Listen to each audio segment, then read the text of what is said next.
आज के कार्यक्रम में मंच पर उपस्थित director NOTTO New Delhi doctor Anil Kumar ji, doctor Shailesh Raina ji, doctor Ashraf Ganai, doctor Ashutosh Gupta, doctor Ashok Sharma, doctor Ilyas, सभागार में उपस्थित विभिन्न मेडिकल कॉलेज के प्रिंसिपल्स, फैकल्टी मेंबर्स,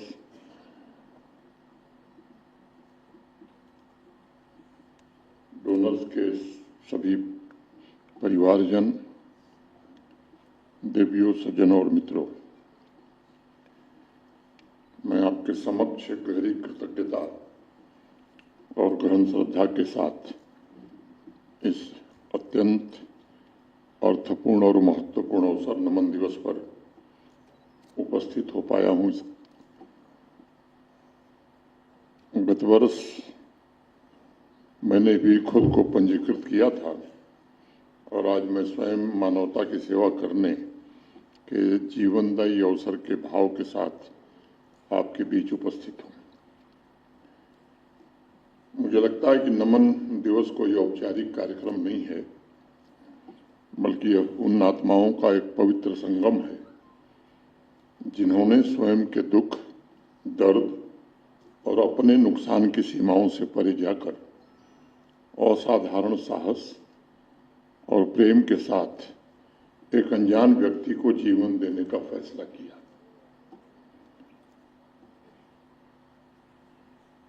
बापू एक बात बराबर कहते थे, समाज में जो परिवर्तन आप देखना चाहते हैं उसकी शुरुआत स्वयं से करनी चाहिए। और हमारे यहाँ बड़ी पुरानी कहावत है कि परिवर्तन जो शब्द है वो स्वयं में प्रथम पुरुष एक वचन का शब्द है। Change is a word of first person singular number I. क्योंकि केवल भाषणों से परिवर्तन होता नहीं है। दुनिया में या हमारे देश में जिन लोगों ने भी जो परिवर्तन के वाहक बने, उन्होंने अपने आचरण से प्रमाणित किया, तब लोग उनके बताए हुए मार्ग पर चले। आज हमारे सामने बैठे आई डोनर्स के परिजन उपस्थित हैं। उन्होंने दुख और शोक के अपने सबसे अंधकारमय क्षण में भी लोगों के जीवन में नया प्रकाश देने का निर्णय किया। आज उन्हें सम्मानित करके यहाँ कृतज्ञता व्यक्त की गई है। मैं पुनः संपूर्ण जम्मू कश्मीर और कृतज्ञ राष्ट्र की तरफ से उन्हें प्रणाम करता हूं। मैं उन सभी परिवारों जिनके कॉर्निया डोनर्स को आज यहाँ सम्मानित किया गया है, उनसे विनम्रतापूर्वक कहना चाहता हूं कि अपने दुख में आपने एक ऐसा निर्णय लिया जिसके लिए साहस और करुणा की आवश्यकता थी। जब सामान्य रूप से लोग ना कहते हैं, तब आपने हाँ कहा। ये आपका बड़प्पन है। आपकी वजह से कोई आज पढ़ रहा है, आपकी वजह से कोई पहली बार दुनिया के रंगों को देख रहा है, आपकी वजह से कोई पहली बार आशा, स्वतंत्रता और आनंद महसूस कर रहा है। मैं ये बात जिम्मेदारी से कहना चाहता हूँ कि सरकार या कोई संस्था जो पुरस्कार दे सकती है, मुझे नहीं लगता कि वह कभी भी आपके योगदान के मूल्य को पूरी तरह व्यक्त कर सकते हैं। हमारे बीच किडनी डोनर्स भी मौजूद हैं जिनकी निस्वार्थता का वर्णन करना आसान नहीं है, शब्द नहीं मिलेंगे। और मैं कहना चाहता हूं कि आप वही सच्चे रूप हैं जो असली मनुष्य होने का अर्थ दर्शाता है, और आप सचमुच समाज के एक रोल मॉडल या हीरो हैं। जीवन में कई बार एक इंसान के मन में प्रश्न उठता है कि साहब, मानवता का सबसे बड़ा उपहार क्या है? यह सच है कि युगों से हमारे अनेक फिलॉसफर्स, दार्शनिक, पोएट्स, कवि, विचारकों ने एक अच्छी तरह से जिए गए जीवन के अर्थ को समझने का बहुत प्रयास किया और उसमें उस उपहार को ढूंढने की कोशिश भी की। मैं समझता हूं कि सभी एक मत होकर इस निष्कर्ष पर पहुंचे कि किसी जीवन का सच्चा मापदंड यह नहीं है कि वह क्या इकट्ठा कर पाता है, बल्कि वह क्या समाज को या किसी व्यक्ति को दे पाता है। जीवन का असली अर्थ वही है। आज जिन्हें हम नमन कर रहे हैं, जिनका आदर करने के लिए या जिनका सम्मान करने के लिए हम सब यहाँ इकट्ठे हैं, उन्होंने आर्गन का बहुत बड़ा अनमोल उपहार दिया है जो जीवन को बनाए रखता है।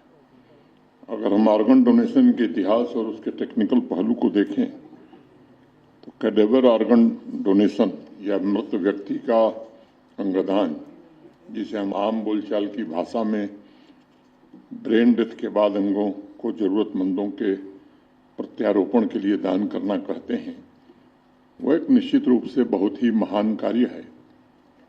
और अभी डॉक्टर आशुतोष गुप्ता जी ने जो प्रेजेंटेशन किया उसमें बताया कि एक डोनर से 10 जिंदगियां बचाई जा सकती हैं। इतिहास में अंगदान को हमारी सभ्यता द्वारा विकसित करुणा की सबसे उल्लेखनीय व्यक्तियों में से एक माना गया है, क्योंकि एक ऐसा व्यक्ति जिसकी सांसारिक यात्रा समाप्त हो रही है, वह दूसरे को नया जीवन दे, ये बहुत बड़ी बात है। कॉर्निया जैसे टिश्यूज के डोनेशन के माध्यम से वही व्यक्ति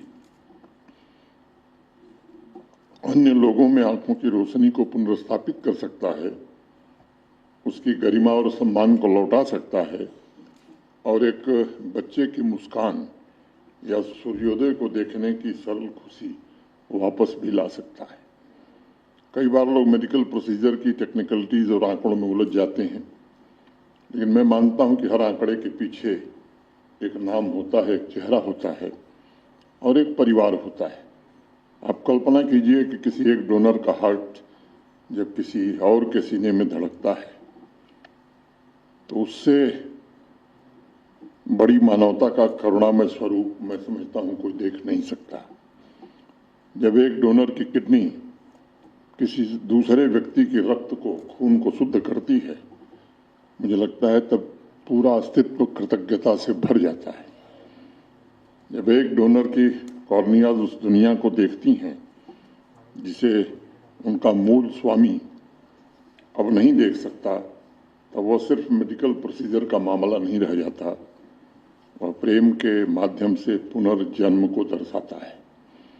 आज जो डोनर्स हमारे बीच मौजूद नहीं है, मैं उनके प्रति भी हृदय से कृतज्ञता ज्ञापित करना चाहता हूं। हमें उस चुनौती पर मिलकर के विचार करना चाहिए जो आज देश के सामने या समाज के सामने है। जब मंच से सूची पढ़ी जा रही थी तो मैं सोच रहा था कि आखिर सब जैन ही लोग क्यों डोनेशन कर रहे हैं। मोटे तौर पर जो सूची पढ़ी, लगभग 90% नाम जैन लोगों के। क्या बाकी लोगों में ये भावना मर गई है? क्या हम केवल दूसरे के लिए ताली बजाने के लिए रहते हैं या हम खुद भी कुछ करना चाहते हैं? मुझे लगता है कि ये प्रश्न है जिस पर हम सबको विचार करने की आवश्यकता है। हम सब जानते हैं कि पूरे देश में हजारों पेशेंट्स दिन प्रतिदिन, सप्ताह दर सप्ताह एक ऐसे ऑर्गन की प्रतीक्षा कर रहे हैं जो उन्हें समय पर नहीं मिल पा रहा है। ऑर्गन की डिमांड और उसकी अवेलेबिलिटी के बीच एक बहुत बड़ा गैप है। ये कोई मेडिकल आंकड़ा मैं नहीं बता रहा हूं, बल्कि मैं इसे समाज के सामने मौजूद एक नैतिक आपात स्थिति मानता हूं। पूरे देश में डोनेट किए जाने वाले प्रमुख organ, heart, liver, kidney, lungs, pancreas, इन सब की बहुत कमी है और मैं समझता हूं कि इसका कारण क्लिनिकल नहीं है, बल्कि ये कारण मानवीय है। इसके पीछे जागरूकता की भी कमी है। ये ऑर्गेनाइजेशन बहुत प्रयास कर रहा है, इसके लिए मैं इनका आभारी हूँ। परिवारों में कठिन चर्चा का न होना भी एक बड़ा कारण है। मैं state organ and tissue transplant organisation Jammu Kashmir तथा देश की अन्य ऐसी संस्थाओं की भी आज सराहना करना चाहता हूं जो इसी जागरूकता, कठिन चर्चा और ज़्यादा से संकल्पबद्ध होकर पंजीकरण के द्वारा जो मौजूद गैप है उसे भरने का प्रयत्न कर रहे हैं। मैं आज उन लोगों से भी कहना चाहता हूं कि हमारी संस्कृति में फैमिली कॉन्सेप्ट को बहुत ही अहम माना जाता है और यही ट्रांसप्लांट सिस्टम की आधारशिला साबित होती है। कई बार हमें कैसे रजिस्टर्ड प्लेस कर लेते हैं, लेकिन एक ऐसा क्षण आता है जब परिवार को उस निर्णय की पुष्टि करनी होती है। प्रारंभ से ही मुझे लगता है कि डोनर के परिवार से भी जुड़ने की ज़्यादा आवश्यकता महसूस की जा रही है और ये बात मैं कहना चाहता हूं कि state organ and tissue transplant organisation Jammu Kashmir ने निश्चित रूप से शिद्दत से काम किया। पिछली बार जैन साहब यहाँ मेरे सामने बैठे हैं, इन्होंने ही मुझे प्रेरित किया था। ऑर्गन डोनेशन के संबंध में जम्मू कश्मीर के विभिन्न समुदायों के बीच आप सबने मिल करके जो जागरूकता का कार्य किया है, मैं आपकी सराहना करना चाहता हूं। अपने awareness programme, hospital partnership, non governmental organisations के साथ सहयोग और मेडिकल प्रोफेशनल्स को ब्रेन डेड डोनर केसेस की पहचान और एक अत्यंत संवेदनशील मानवीय प्रबंधन के लिए प्रशिक्षित करने के कार्य के माध्यम से state organ and tissue transplant organisation Jammu Kashmir, मुझे लगता है केवल ये सामान्य प्रशासनिक संस्था न बने, यह करुणा और मानवता की सेवा का आंदोलन बने, ये मैं आप सबसे गुजारिश करूंगा। मेरा निवेदन होगा कि अब संवाद के द्वारा पंजीकरण रजिस्ट्रेशन के प्लेजेस की संख्या हम और कितना बढ़ा सकते हैं, इस पर मुझे लगता है सोचने की आवश्यकता है। और एक बात तो बहुत साधारण रूप से की जा सकती है कि पदाधिकारी वही बनेगा जो प्लेज लेगा। ऐसे किसी व्यक्ति को पदाधिकारी बनाना जो प्लेज न ले, मुझे लगता है कि इसके मौलिक चिंतन के ही खिलाफ है। अपनी बात पूरी करने के पहले मैं जम्मू कश्मीर के नागरिकों से भी निवेदन विनम्रतापूर्वक करना चाहता हूं कि आज ही ऑर्गन डोनेशन के बारे में आप सोचिए, अपने परिवार में चर्चा करिए और मुझे लगता है कि केवल सोचिए और विचार मत करिए, बल्कि प्रतिज्ञा लेने के लिए आगे आइए। नमन दिवस के अवसर पर मैं समाज को यह स्मरण दिलाना चाहता हूं कि हम में से प्रत्येक व्यक्ति एक पोटेंशियल डोनर है। हम में से प्रत्येक व्यक्ति के पास सबसे महत्वपूर्ण शक्ति है कि हम यहाँ से जाने के बाद किसी का जीवन बचा सकते हैं। मैं आपसे निवेदन करता हूं कि आज रात घर पर इस संबंध में जरूर बातचीत करिए, अपने परिवार को बताइए कि आप चाहते क्या हैं और प्लेज पर हस्ताक्षर करने का मन बनाइए। State organ and tissue transplant organisation Jammu Kashmir के सभी सम्मानित पदाधिकारियों से मैं ये आग्रह करूंगा कि हर सोशल नेटवर्क, हर सामाजिक बैठक, RAW की मीटिंग, स्कूल, कॉलेज, धार्मिक स्थलों, वर्क प्लेस, यहाँ भी अपना संदेश हम कैसे पहुंचा सकते हैं, इस पर एक कार्य योजना बनाने की जरूरत है। जो लोग किसी सांस्कृतिक चिंता या धार्मिक अनिश्चितता के कारण हिचकिचाते हैं, उनसे मैं कहना चाहता हूं कि हमारी संस्कृति, हमारी परंपरा, हमारे धर्म इस जीवन की पवित्रता और निस्वार्थ दान के गुणों की पुष्टि करते हैं। किसी भी पंथ के विचारक से अगर आप बात करेंगे तो आप पाएंगे कि जीवन का यह उपहार हर परंपरा और आस्था में सिर्फ आदर से नहीं देखा जाता, बल्कि उत्सव के रूप में मनाया जाता है। महाभारत का प्रसंग कभी कभी मैं उद्धृत करता हूं। आप सबको ध्यान होगा कि युधिष्ठिर को छोड़ करके पांडव के सभी भाई वो तालाब के किनारे मृतप्राय हो गए थे। यक्ष युधिष्ठिर संवाद का जिक्र आप सबने सुना है और यक्ष प्रश्न बहुत कठिन प्रश्न माने जाते हैं। तो जब युधिष्ठिर ने देखा कि हमारे सभी भाई मृतप्राय तालाब के किनारे पड़े हैं, तो उन्होंने पूछा, यक्ष ने उनसे कहा कि मेरे 5 प्रश्न हैं, इन 5 प्रश्नों का सही उत्तर दोगे तो तुम्हारे सभी भाई जिंदा हो जाएंगे। 5 का जिक्र करना अनावश्यक समय लगेगा, मैं केवल एक प्रश्न का जिक्र करूंगा। यक्ष ने पहल एक सवाल किया युधिष्ठिर से, किम आश्चर्य, आश्चर्य क्या है? तो युधिष्ठिर ने जो जवाब दिया था कि एक आदमी दूसरे आदमी को मरते हुए देखता है फिर भी जीने की इच्छा रखता है, इससे बड़ा आश्चर्य और कुछ नहीं हो सकता। तो मुझे लगता है कि इस प्रसंग को अगर हम खुद विचार करेंगे रात को अपने परिवार के साथ, तो शायद हम यह प्रतिज्ञा ले सकेंगे। आइए हम सब आज यहाँ मन बना करके संकल्प लें कि ऑर्गन और टिश्यू डोनेशन के माध्यम से समाज और राष्ट्र के अनेक ऐसे लोगों को जीवन का उपहार हम भी देंगे, क्योंकि केवल इनको सम्मानित करना, इनके चेहरों को देखना, मैं समझता हूँ ये कार्यक्रम की सफलता नहीं है। अगर यहाँ सभागार में आए हुए आधे लोग भी ये प्रतिज्ञा लेते हैं तो मैं समझता हूँ ये कार्यक्रम सफल माना जाएगा। यहाँ आप सबसे एक और निवेदन, पिछले 11 अप्रैल से जम्मू कश्मीर में ड्रग के खिलाफ एक जन अभियान प्रारंभ हुआ है। इसके विस्तार में मैं नहीं जाना चाहता हूँ। आप सबसे विनम्रतापूर्वक आग्रह करना चाहता हूँ कि आप भी इस जन अभियान में जुड़िए। ये सच है कि पूरे देश में नौजवान पीढ़ी को बर्बाद करने का एक षड्यंत्र चल रहा है, लेकिन जम्मू कश्मीर में इसका एक दूसरा आयाम है।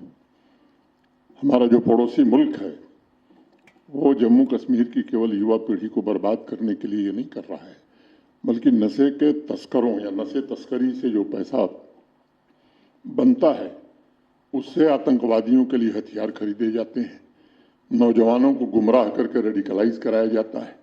तो ये बड़ा खतरनाक खेल है और इसमें मैं जानता हूँ प्रशासन ने, सरकार ने पहले भी कोशिश की है, इस बार भी कोशिश शुरू हुई है, लेकिन जब पुलिस की लाठी, सरकार का कानून और समाज की ताकत तीनों एक साथ मिलती है तो मुझे लगता है कि परिणाम अच्छा आता है।